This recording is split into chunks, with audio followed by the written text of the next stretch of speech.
Excited about the future, you guys. January 5th now. We're well into 2026, but I'm recording this on the 1st of January. Welcome to the new year, everyone. Takes a minute to get used to, we don't sign checks anymore for the most part, but I do deal with dates and I do have to think about, 26 now. And it makes things easier. I like starting over. I like a fresh start. And for some reason, all my drinks are on this side, maybe turning over a new leaf. But it is easier for me to get to it right here. So I'm going to keep that going. As always, I got my coffee, or as always lately. Welcome to a brand new episode of the Mike Herrera Podcast. Please, if you haven't already done so, add it to your podcast genre thing, whatever it is. You just push that plus sign, push that add, subscribe, all of that would work. But I've been doing this, 13 years in about a month or two. We started this in March 2013. So now we're at 2026 coming up March. We have some shows coming up in March, but before then, this Friday, MxPx and the Suicide Machines at the Commodore Ballroom in Vancouver, BC, January 9th, 2026. Let's go this year. And then sold out in Seattle, January 10th. Happy birthday, Mom. We'll see you at the Showbox, and that's going to be excellent. Santa Cruz, California, we're coming January 23rd. That's a Friday. We'll be at the Catalyst. Tickets available. Please come see us there. That I got a lot of fond memories from the Catalyst. It's a smaller type venue. It's still pretty big, but it's not as big as a lot of the places we play. So please come see us at the Catalyst. It's going to be awesome. And of course, the big city, January 24th, Saturday night, San Francisco, California. MxPx and the Ataris at the Fillmore. That's right, the Ataris will be at the Catalyst as well. The Catalyst is kind of a hometown show for the Ataris. Chris spent a lot of his early Ataris years once he moved to California in Santa Barbara, not too far from Santa Cruz.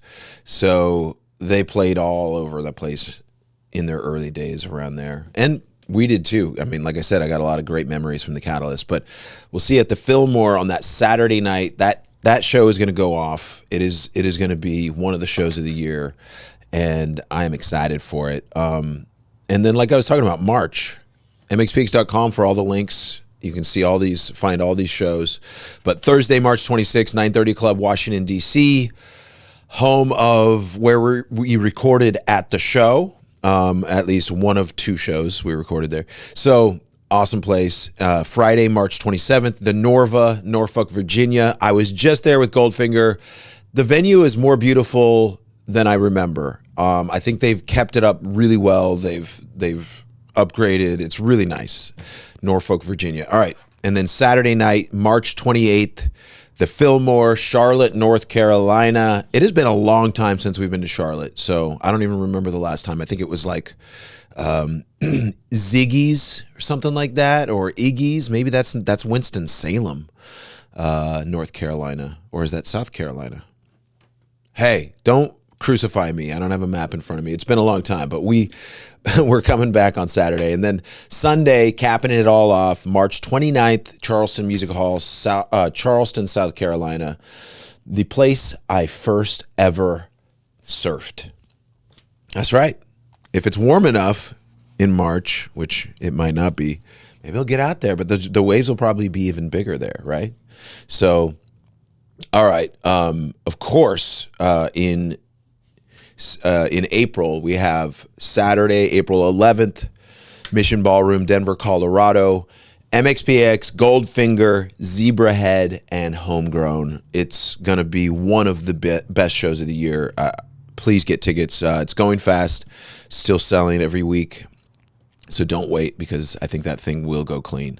All right, you guys. Coming up, what else we got? We got merch. We got MxPx.com if you want the merch. And oops, I clicked on a link. What did I do? We just did our actually live on the internet show. Sorry, I didn't really know what I was talking about here, y'all. But the merch arsenal is a beautiful, beautiful place. Whoa. MxPx is also on Amazon.com, which is kind of interesting. But if you don't use Amazon, please, I would say the best place always to buy MxPx gear, no matter what, tickets, gear, MxPx.com. So we've got a sweater that's awesome, a Christmas sweater. We got a new skate deck. You guys have already seen this, but I'll show you again. 100 skate deck. Do all your tricks here. We've got, a bunch of T-shirts, hoodies, vinyl. We've got some poker chips. I know the crazy things that we make, but people ask for crazy things, and we sometimes we make them. So thank you guys all. Thank you all for your support. Appreciate you. We got some voicemails. I wanted to just get going, just a couple, and just get us kickstarted into the year. Hey, Mike, this is Nate. I just want to say Happy New Year. Thank you for a whole year filled with podcasts that were amazing, music, everything that you do, the band does, all the concerts you did. So I just want to thank you also for taking all my calls. I know I call a lot, but I just love listening to you guys, whether it be the podcast or your music. Ringing in the new year with some MxPx. I'm still on the CDs. Love listening to all the CDs. You guys have almost all of them. Still looking for a few, but thank you again, and hope you have the best year for you, your family, the band, everybody in this podcast, all the listeners. Hope you all have a great year. Go MxPx and go Boston teams and Seattle teams. I'll root for both, like you said in your podcast. Definitely have my backup team, which is the Seattle teams. And I was a Sean Kemp fan, so I loved the Sonics. So when they come back, I'll root for them too. But hope you have a great New Year. Thank you again for taking my calls. Bye. Thanks again, Nate. Appreciate your calls, man. You really keep the show rolling, and you have some great questions, so much appreciated. Go Seahawks, everyone. Go Seahawks. So Happy New Year. Here we are, a new year. As I record this, the Seahawks have not played the last game. It's Seahawks against the 49ers. That's San Francisco 49ers. And I can't talk too much crap about the 49ers, even though they're an intense rival with the Seahawks. They're a great team. They really have shown a lot of heart, and they just do not quit. They've had a lot of injuries, and they're still really good. So I don't know what's going to happen, but go Hawks. I really feel like we have a chance to get to the Super Bowl this year and win it. If we get that 1 seed, that chance goes way up, of course. But even through the 5th seed, the 5 seed, going on the road and just grinding it out, it's going to be a grind no matter what. It's the playoffs. All the teams are on our side of the NFC side. They're good. They're really good. So, man, I don't want to play Denver. I don't want to play the Bears. Like, it's wild out there, you guys. Happy New Year. Go Seahawks. I've said it. I said it last week. I'll say it again. If you have a favorite team, I don't mind it. Go root on your team. But when you listen to this podcast or you're a fan of MxPx, you get a lot of exposure to Seattle teams because we love the Seahawks, the Mariners. We love Seattle Kraken hockey. It's so good.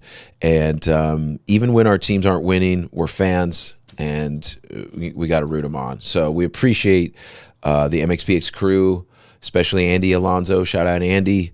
He always roots for the Seahawks. And I'd say the one guy that doesn't is Chris. Chris, he's got his own teams. He's from Georgia, or at least he lives in Georgia. I don't know if he's from there. Anyway, I'm digressing. Go Seahawks. We have a chance. We really obviously have a lot of opportunity with some star players we have. But Sam Darnold, that's where all the eyes are. That's where the pressure is, because everybody's going, okay, he's turning the ball over too much. He's this, he's that. And yeah, of course, you don't want to turn the ball over. But, this team, we win as a team, we lose as a team, and I say we. All right, but I cheer them on as a fan. And, just get me on the field, get me on the sidelines, There's a comedian, Adam Ray, from Seattle, and he's great. He's so funny. He's one of my favorite comedians, period. And he has been killing it. He's been in the stands watching the Mariners games when they were, on their playoff run, and then he's hanging out with people on the sidelines for the Seahawks games. I'm like, man, I guess it helps to just be an absolute international superstar, which I thought I was, but Seattle Seahawks just haven't gotten to appreciate MxPx and how local we are and how much we support their team. But the Seattle Kraken definitely have. So James Stuckey, shout out to you. Shout out to the whole Seattle Kraken staff and players. Love what you do. Love what you guys are doing. No matter what, just keep fighting. Keep rolling. Keep sliding. All right. And of course, one more shout out to Bremerton Sockeyes hockey. They've had a really good season, a really tough season, and they've not lost players. They've actually had players called up from their team up to a bigger league. So they're really doing well, developing players and winning games and having sometimes tough losses, and that's usually due to the fact that, they're on the road as much as any band I've seen. Like, they're out there traveling. It is really tiring. So shout out to Bremerton Sockeyes hockey. They play at the Bremerton Ice Arena. Their season is not done. They're continuing into 2026. So if you haven't caught a game yet, don't worry, you can still catch them. And same with Seattle Kraken and Seattle Seahawks are going to the playoffs. Let's root our teams on. All right. Call in if you want to leave a message. 360-830-6660. Tell me why I'm wrong. Tell me about your favorite team. I just want to hear something about this football season. Something interesting. All right. Let's go one more voicemail, and we'll get you guys out the door. It's 2026. We don't got a lot of time. I know a lot of people for January kind of chill and they're not working as hard and they're not doing as much. But to be honest, I never really stop working. I do for a day or two or half a day, but I kind of feel like I spend plenty of time just in my general week with the family, like mornings with the family, and then I go to work and then I'll come back so I don't necessarily need the downtime as much as people like. But when we're about to hit the road, and I am really busy because it's not only MxPx, it's Goldfinger back to back. So MxPx in January, BC, Canada, and then Seattle. And then the next weekend I'm in St. Louis, Missouri, and Nashville, Tennessee with Goldfinger, and then back to Seattle. And then the next weekend after that, it's Santa Cruz, California, and San Francisco, California with MxPx and the Ataris.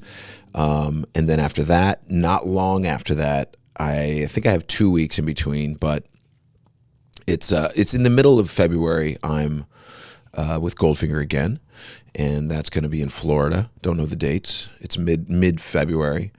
That'll be honestly the most chill. We'll probably be working on the new record a lot and just getting everything ready to go and finalizing recording and everything, all the things that need to be done. Start working on artwork, hopefully. I know it's going to be a tight window. We got to get these things done, but anyway, that's my schedule, and I want to get you guys out the door. So here we go. Here's one more voicemail for you. What's up, Mike? It's Derek from Kentucky. I've been meaning to call in since my buddy Matt and I went to the show in Louisville. You guys threw down as always, and I was going to tell you a little bit about our experience and maybe a question somewhere in there. Matthew was super hyped to see y'all. It was actually seeing you on his bucket list. He's seen the Ataris. I think that was his 5th time seeing the Ataris, and he's done some road work for different bands and festivals, things like that. And, he just always wanted to see you all, so I was super hyped to be able to take him. And kind of an anecdote there was like you did the bass swap with your tech, like right after the first song, I think, and he almost missed it. Like he kind of looked down. I don't know, maybe he got a notification or something. He looked down for a second. I was like, look, and he got to witness the bass toss, and that was like super cool. He was just like freaking out, and that was really awesome. Usually, I want to say usually you guys kind of do that later towards the end of the set. Maybe it's a big kind of climactic thing you build towards, but I'll just mention real quick, Derek. Yeah, I mean, in the past we have done it towards the end of the set, but it just depends on what song we do it on, and we change our set, every year or 2 years or so. Each era has a new set or 2 new sets. So right now we have 2 sets that we switch back and forth on, but it's the same core, songs, and then we switch out some songs. But that'll change again, and it's already changing, for Seattle and other shows that we've already been to on Find a Way Home record. But long story short, yes and no. Like, nothing's ever set in stone. We're always doing a new show, so we might do it at the end some other time. I don't know, but I'm glad that you and Matt got to see the bass toss. It is actually one of the coolest things, about our show, honestly. But there's plenty of cool things. There's a lot of great moments during the show. There's, even when we don't do a bass toss or somebody doesn't see a bass toss, like they miss it. It doesn't matter. Like, you're there, you're part of that energy, and it's all just building and building and building. And if you don't know the song Theme Fiasco, it's an instrumental. And it's definitely a song that you guys, if you're coming out to a show, you should pre-game and be familiar with that song. So when it comes on, you can just vibe to it, because it heightens the vibe so much. And people lose their minds during MxPx sets. It really is wild. And that tour, I don't know if Matt was losing his mind, but it kind of sounds like he was. But Andy, our sound guy, was telling me a story about, I think it was in Fayetteville, Arkansas. He was like, there was a guy that was watching the show right in front of me the whole time, and he was just like vibing and da-da-da-da-da and singing, but he wasn't in the pit, he's just back in the back. And when Theme Fiasco came on, he was just like, just like the sound and the just us just and all the dissonant notes, and it's just so much going on in the light show. He lost his mind, and he was watching this guy just go, whoa. And that just made my day, because I mean, honestly, that's what we do these shows for, is we just want to blow people's minds and have people have a great experience and have a memory, make those memories, stack those memories. So that's what I say, stack those memories. So thank you for being part of those memories, Derek, Matt, and I'm so glad you didn't miss it, man. You never know. Like, there's, we're not always going to do the bass toss on that song. So, like, you can't necessarily be like, okay, I know it's on this song, because it might not be, so you got to pay attention a little bit. But, hey, it happens. People do get distracted. They look down, they get tired, whatever it is, But you don't want to miss an MxPx live show. I'll tell you that. It's a fun time, and we have so much fun with it. All right, you have more to say, so I'm gonna stop yapping and let you finish. Here's the question. I just was wondering, or he and I were talking about how you all travel when you do these kind of flyouts, and do you? I was just thinking about. I mean, I know it's like I want to say you rent amps and you take, you check your guitars and your pedals and things like that. But I was kind of wondering about, like, how does all the other stuff get there? You have this gigantic backdrop. It's just meat enormous. Like, how does that work as far as, like, how do you get your merch there, and how do you get your gigantic meat enormous banner there? Because I know it folds up, but it can't fold up like that small. I mean, like, yeah, that's logistics. How does that work? Anyway, so yeah, happy holidays to you and your family and all the team at MxPx, and happy New Year. Yeah. Dude, great question. Punk rock logistics. How much of the secrets should I really give away? But I love your description of meat enormous banner. Is that what you said? Meat enormous? Like a ginormous banner. Punk rock logistics. Your question is basically, how do we get gear to a show when we do 2, 3, 4 shows in a row, and not a full tour where you would have maybe a bus and a trailer or a bus and a truck that goes to each show. Well, it's not that complicated, but it is complicated. One, we fly in to the first city, and we usually have a rental Sprinter van, something that's a bigger and more comfortable type van if we can get it. If we can't get that, get a Dodge Transit. If you can't get that, you get some sort of Chevy or Ford van, 15-passenger. But usually it's a Sprinter van or a Dodge Transit, something of that ilk.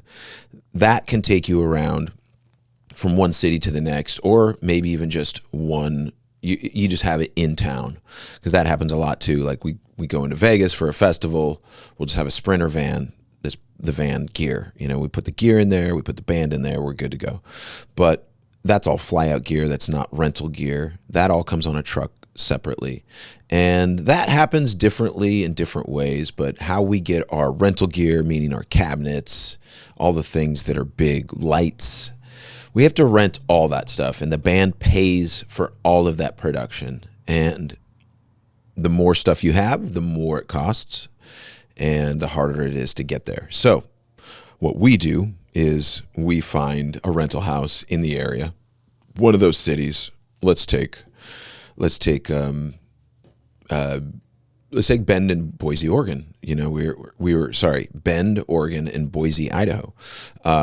We just played there in September of last year, and it was those are very random cities. They're not big cities that have a ton of rental houses and options and lighting. So what we did is we rented from a company in Portland, and so we sent our truck down. On the way down through Portland, stopped, got all the lights, got all the whatever else we needed. We had a lot of stuff. For something like that, all of our gear comes from here, the studio. So none of that is rented. That's all our own gear. Seattle, BC, anything in the area, that's all going on a truck from here, and it's going. But if it's New York, if it's, we have Washington, D.C. coming up, we have Norfolk, Virginia, Charleston, Charlotte, and then Charleston. So for that, I don't know exactly what we're going to do, but I assume we're going to fly in. We're going to have a Sprinter van, some sort of big, touring type van, but we're only using that to get from point A to point B. Then we go to a hotel, stay in the hotels, sleep, go to a sound check, do the thing. But we have a truck that has all the gear on it, and the truck drives from each city as well. And then at the end of the tour, all the merch, the merch gets sent in, and that's on the truck as well. And that merch has to get shipped out.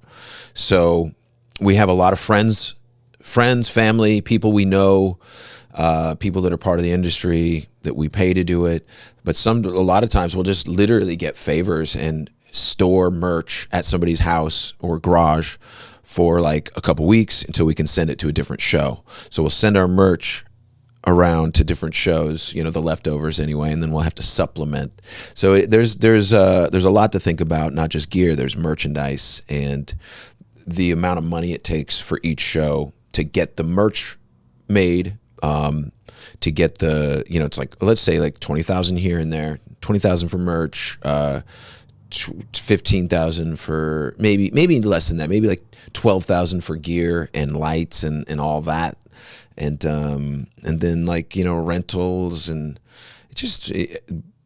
flights, everything kind of just starts adding up. And we have a booking agent and a tour manager, but our booking agent is also a secondary tour manager. So because there's so much to do when you get to this level that a one tour manager can't do it all. They just go crazy.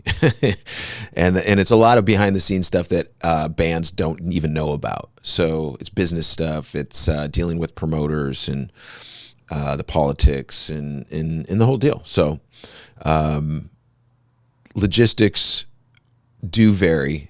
And in the U.S., depending on where you are, prices are crazily different. So you got to get creative in how you rent things and where you rent from, and you got to price match, or not price match. You got to price compare. So you got to call a company in this city, get what they'll sell, rent you a light package and a rental package, gear backline rack rental package for. It might be like, okay, that's $1,200 for the rental, for the backline. Whoa, that's kind of a lot. And you might find another place that's like $800 for the backline. You're like, okay, well that place is, let's put them on the possible list because that saves us, a couple $100 here and there. So like all of these things add up over time, and those are things that most band members aren't really doing. Like Tom and Yuri aren't dealing with that. Tom's got a credit card, a band credit card, so he helps spend the money. But we got a couple tour managers, and we've got a great crew. Our MxPx crew really help hold it down. So anytime they create a problem, they always try to fix it, and I appreciate them for doing that, because problems are always arising. Sometimes they just happen, and sometimes they're actually the person in the crew or band, the band member that makes it accidentally happen. So it's just like, oh man, someday I will tell you some great stories about some mishaps. But for now, we're gonna stick to punk rock logistics. So let me just cap it off and recap and wrap it up in a nice bow.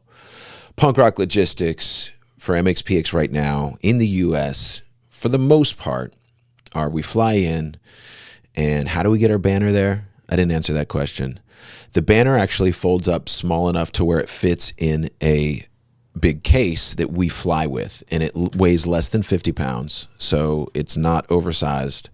And we have about 12 pieces that we check in to every flight, and it's gear ranging from big guitar cases to just regular Pelican style. They look like camera cases, big camera cases, but they have gear in them. They have wireless racks, cables, guitar amps, my bass amp. I have an orange bass amp that I bring to every show.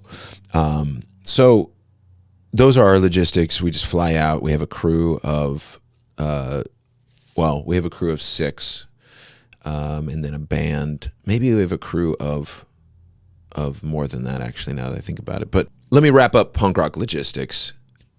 We carry a lot of things with us to the airport, check those in travel cases, and that's our guitars, that's our amps, that's our banner, that's some drum stuff, and a bunch of wireless stuff and things like that. And then we supplement with rentals. Our sound guy brings a lot of the in-ear monitoring system, where I used to bring mine, now he brings his, and it kind of just meshes all together, and we rent equipment to go with us for whichever shows we're at, and then the truck drops it all off after, and we all go home, and it's one big happy family. The merch goes somewhere else, and hopefully you guys all buy the merch and we don't have to actually send it out after the show. We've been doing show posters for each individual show, as well as show t-shirts, and man, I hate it when there's a few of those left. So please buy the show shirt when you get there. MxPx.com for all this. Appreciate you guys. 2026 is going to be lit. We got a new MxPx album coming in 2026, and we got a bunch more fun events that are unannounced. But for now, go to MxPx.com, check out the dates, come see us where you can, and we'll see you out there. Shout out to Bob McKnight for producing, and much love. Peace.